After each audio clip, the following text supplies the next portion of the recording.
You ask Tiger to calculate. This deals with the order of operations. The final result is 56 million. Let's solve it step by step. Calculate the expression inside the parentheses. Simplify exponents and square roots.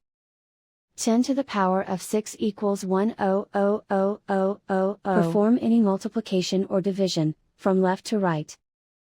6 times 1,000,000 equals 6,000,000. Simplify exponents and square roots.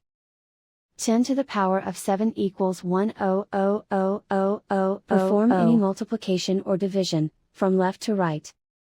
5 times 1,000,000 equals 5,000,000. Calculate any addition or subtraction, from left to right. 6,000,000 plus 5,000,000 equals 5,6,000,000. And so the final result is 56 million.